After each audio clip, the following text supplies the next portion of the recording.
Pessoal, bom dia, boa tarde, boa noite, tudo bem? Não sei que horário vocês estão assistindo aí. É, Vou fazer um bate-papo rápido com vocês aqui também sobre bocais e as experiências que eu tive com alguns bocais. Hoje eu vou falar dos bocais da Warburton. Eu vou colocar na descrição um link onde tem os comparativos, tem as tabelas, tem o histórico de construção, tem algumas dicas, alguns depoimentos de grandes músicos. Então vai estar no link da descrição, eu vou colocar para vocês. Mas aqui eu vou estar tentando falar dos bocais que eu acabei testando e qual a sensação que eu tive. Às vezes, cada um vai ter uma opinião diferente, então é exclusivamente a minha opinião. Não vou explicar muito a questão das tabelas, porque vai estar no link. Então eu vou encurtar o assunto já para ir direto no foco. Eu comprei um bocal há um tempo atrás e ele era a medida. Os bocais são rosqueáveis, então tem medidas diferentes de backbore e medidas diferentes do copo. Então você pode estar intercalando. Então é bem legal. Então, e é uma gama muito grande de diversificação. O que eu comprei, ele tinha o backbore número 5 e o copo também era o 5 na medida ESV. Depois vocês vão ver na tabela lá o que significa cada um.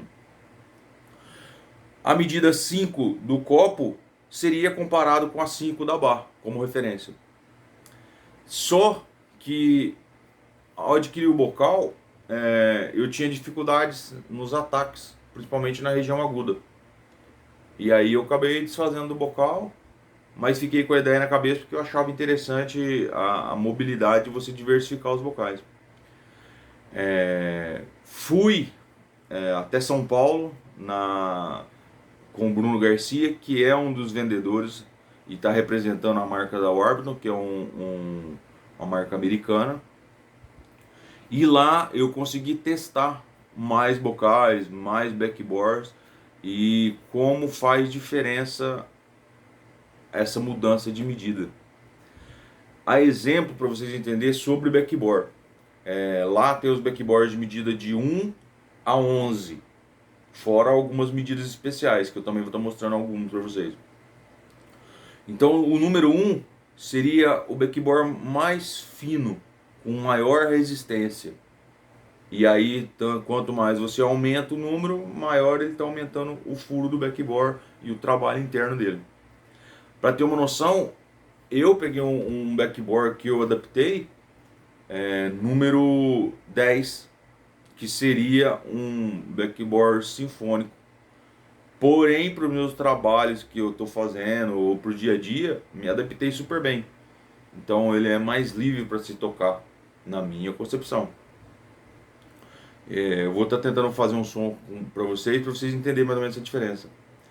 E comprei um backboard denominado NI, que é de New York, que foi inspirado na época dos 60, 70 com os bocais Giardinelli que o Maynard Ferguson usou e ficou famoso. A diferença entre eles é muito interessante porque esse New York ele tem uma facilidade, uma velocidade de ar muito rápida. Então é incrível como você flui entre as notas. E só que eu tenho dificuldade com ele na parte dos ataques.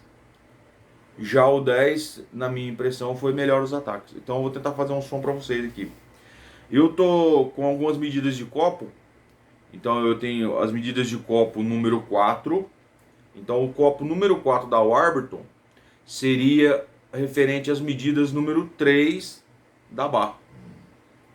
E tenho também o copo número 3 da Warburton, que seria referente a 1,5 da barra. Tudo bem? Então, depois na tabela fica mais fácil de vocês visualizar e comparar.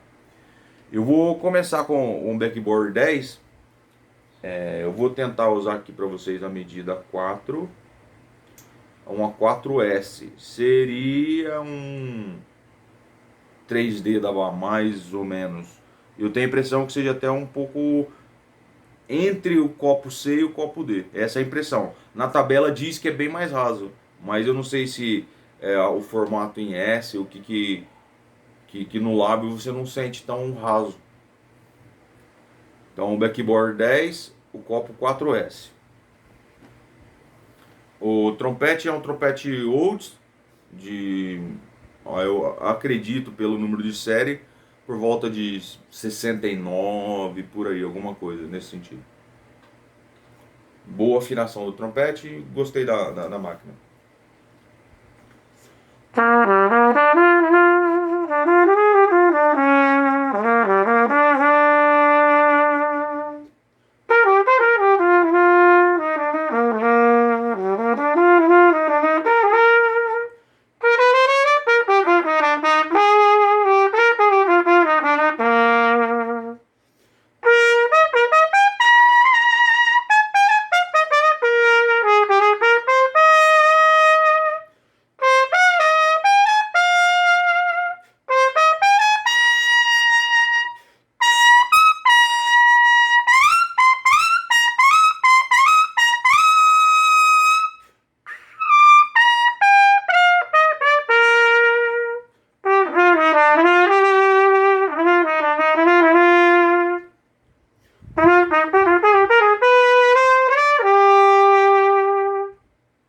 Eu vou inverter só o backboard para você ver. Naturalmente o som do Olds ele é bem brilhante. Então os bocais, dependendo dos bocais que a gente tocar aqui, o som vai ficar brilhante. Eu não consegui escurecer o som desse trompete. Então tenta tirar um pouquinho a concepção do brilho, que vai sair brilhante de todo jeito. Esse backboard é a questão de velocidade. Os graves dele, o interessante que, por exemplo, com o 10, eu tenho que soltar toda a dimensão de ar para tirar um som encorpado nos graves. Já com esse eu vou gastar metade do ar e tirar o mesmo som. Não sei explicar o porquê, mas é muito interessante.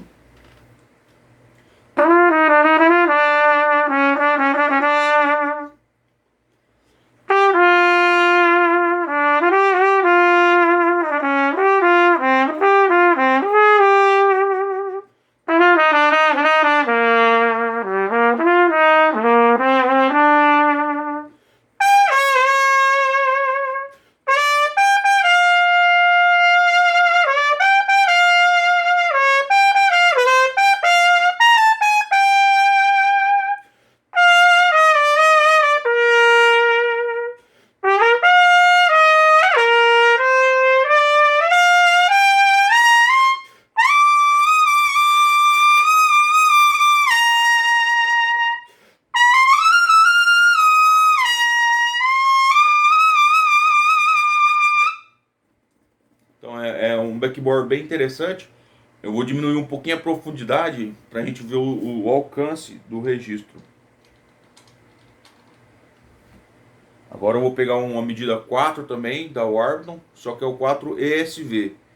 É um dos mais rasos que eles têm, que eu acredito que está entre a medida D e F, apesar de não ser na tabela isso, mas eu tô falando a sensação de tocar. Ainda com o backboard da New York, vamos testar a velocidade.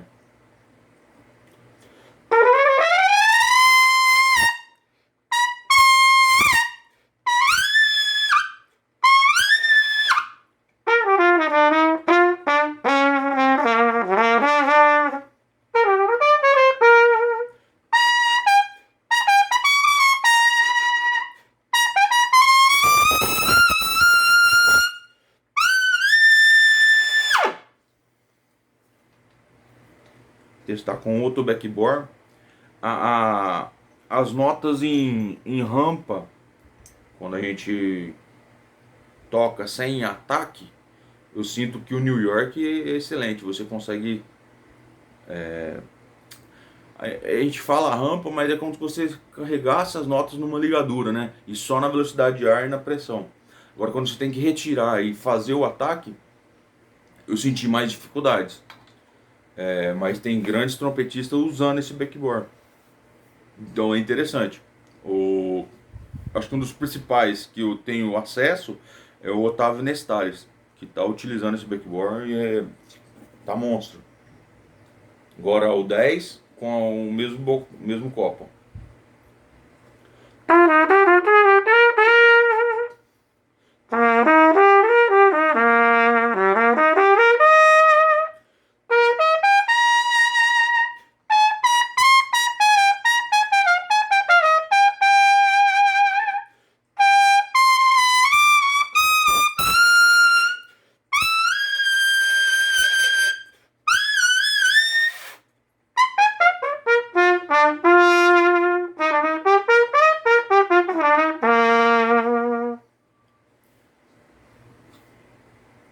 O, o som é bem brilhante, mas eu acho que essa responsabilidade é por meio do trompete em questão. Eu tava com Yamaha 4335 e tava bem mais combinando o som, mais equilibrado. Então, pessoal, depois vocês mandam aí se tem alguma dúvida, aí eu tento explicar nos comentários com mais calma, para o vídeo não ficar tão longo. Fechou? Espera uma dica aí, desculpe os erros da gravação, não vou editar, que é para vocês sentir os pós e os contras aí. A parte ruim fica por minha conta, fechou? Valeu, abração para vocês.